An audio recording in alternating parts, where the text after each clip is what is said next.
Hi guys, welcome to Build for Oz. Today we're going to do my rig rundown.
This is my 2012 Holden Colorado.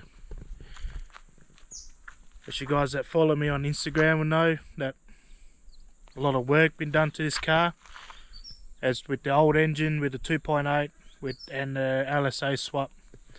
I'll show you guys what the first mod I ever done to this car would have been the rock slider. I fabricated that myself just at home with a pipe bender with a bit of stick welder. So back in the day we just couldn't really afford the MIG welder, so yeah, I just got a cheapy stick welder, so I made that up at home. And yeah, and I did my old canopy tray setup. That was just the old factory tray that came with the well, was an ex-mining car or ex-work ute from Perth, and had the old steel tray on it. I have the canvas canopy set up before. So yeah, so now I just got the alley MRT canopy set up, the 1200 long, and I made this tray myself, just in the backyard. Seemed to hold up alright with all the weight I got on it. There, and to the back of the car I got crash pad, one spare tyres holder. I used to have two spare tyres holder, but I never used two, so I just modify it so I have one spare tyre holder on there, and I made a box for the back of it for the jerry can holder. This is the floor mat, and I put firewoods. So I normally carry a chainsaw, so I cut it to length and I put firewood in there. And yeah, I got 2 kilos gas bottle. Yeah, and up the top I got the alu cab rooftop tent. Probably the best thing ever brought. You know, we used to live out of swag for months, and yeah, I got this rooftop tent, and it was a game changer. And up here I got the fishing rods holder, and yeah, I have 4 fishing rods up there, and I got the Iron Man awning. So I was gonna go with the Alucab 270 awning, but I have the fishing rod holder on this side, and my access for the rooftop tent is in the rear, so I never need the 270 awning, so I just leave it as it is. And yeah, For the back of the canopy, on this side I got the kitchen side. So I got 75 litre fridge and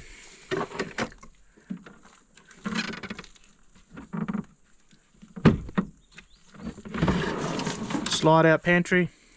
So I've got a coffee machine in there, and yeah, just all bits and pieces for camping. So I've got all cutlery and pots and pans up there. Yeah, 75 litre fridge, dual zone, can't go wrong. And yeah, that's it for this side. We'll have a look on the other side.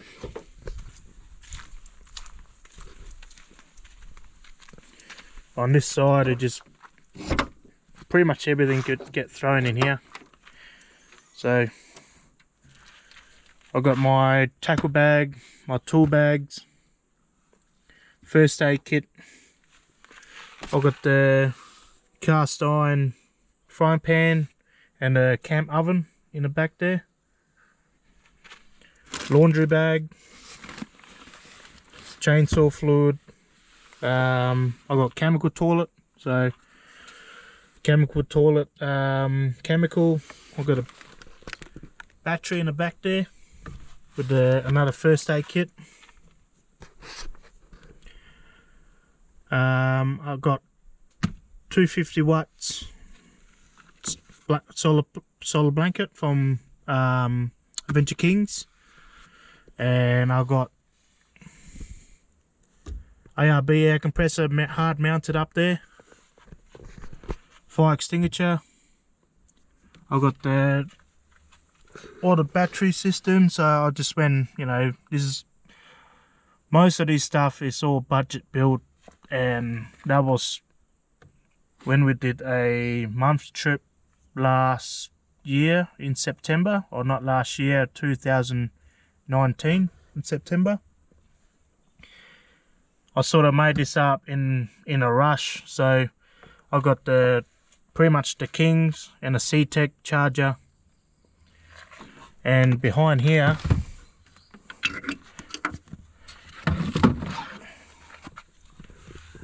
if you can see, got the Red Arc 2000 watts inverter up behind there. So this setup here that I got now, it works pretty well, even though I've got a 100 amp or 130 amps battery under there, AGM battery. Eventually we're going to change this up to lithium setup and get a bit more as we go into camp out a bit more, do a bit road trip with this car. So eventually we're going to have a 200 amp battery set up, solar panel, and yeah, we just keep that 2000 watts inverter.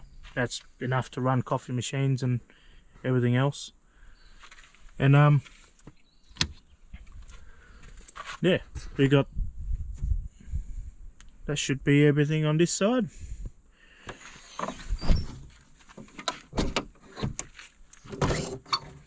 And under the tray we got,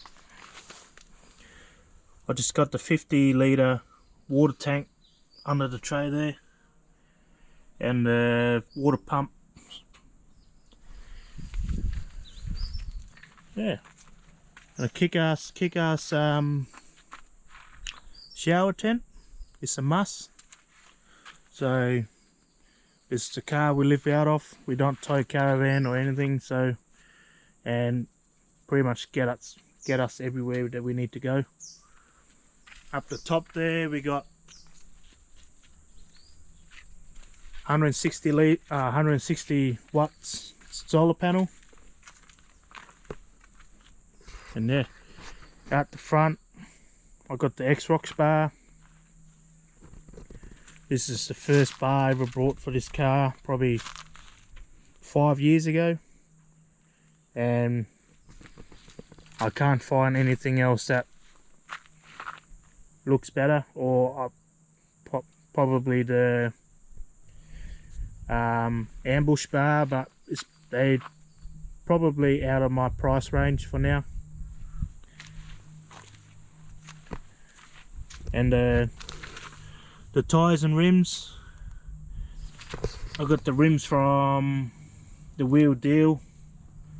It was $260 of rims, and it rated 1600 kilos each, so good for GVM upgrade. Maxxis Racer, sure know they're good tyres.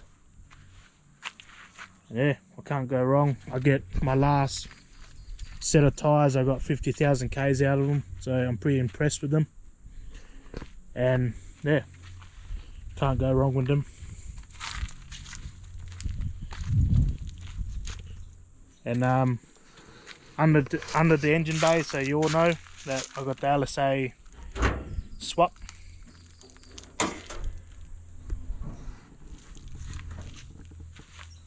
LSA swap, so it's not really a cheap swap, so I have to save up for this swap. That's why everything else was put on hold. So yeah, I got with the LSA swap, I pretty much have the upgrades. Got the pulley upgrades for the boost, and we've got the twin exhaust upgrade, so twin 3-inch exhaust. Sounds pretty good. And this car originally was a manual. Got a manual transmission, so with the engine swap it comes with the 6L80E auto transmission, and yeah, you can't fault it. Shifts so good, and yeah, it's just so much nicer to drive now with a V8 automatic. The only thing I changed was the intake pipe. I just don't like the looks of them, so I just fabbed one up myself. And yeah, and the transmission was a bit got overheated when we was towing a 2-ton trailer over to the Calgary down south. So I installed as you can see, as my last episode, I installed a transmission cooler. And yeah, the only thing I want to do now is get a airbox and probably 5-inch snorkel setup. So yeah, that's going to be, even though it's going to 4-inch, I'm going to have 4-inch to 5-inch airbox go into 5-inch snorkel. So hopefully that sucks more air, give it more power, and looks good as well. Even think about fabricating that myself. As you all should know now, I'm fabricator by trade, so if anyone got any tip and tricks, or any place down south like Perth that I can get material from, because I live up north in Pilbara, so it's pretty isolated. So if you guys got any place that I can get material from, or recommended place to go and probably get it fabbed up, comment in the link below, that'd be appreciated. Yeah, and at the back here we got 4 Max Tracks holder. Yeah, we really like the new turquoise colour, so I used to have the orange one, and it doesn't seem, it just blend in with the red dirt too much, so we just change it up, have a turquoise setup. So we haven't even used it yet. I had that for probably about 2 years now, still haven't used it, even though a lot of beach driving, a lot of mud driving. And yeah, we go have a look inside the cab, and it's pretty much just factory. And have a look inside. The only thing I got in here was the change out from manual to auto. I got the eBay head unit, which is pretty crap, so you got to change that. Either I'm thinking of go towards Polaris brand head unit, universal, and yeah. And the only thing I got gauge wise was just this IBD scanner from AEM. It does pretty much scan everything except for transmission temp. So this is what this next one will be, the transmission temp. And yeah, so that's it. I got the UHF radio, GME UHF radio, which is a 3510 TX 3510. Yeah, it still works for now, so wouldn't bother changing it. Everything's worked. Yeah, that's it. That's it for my rig rundown. So yeah, would you guys go like, subscribe, support my channel, and it will be appreciated. Cheers.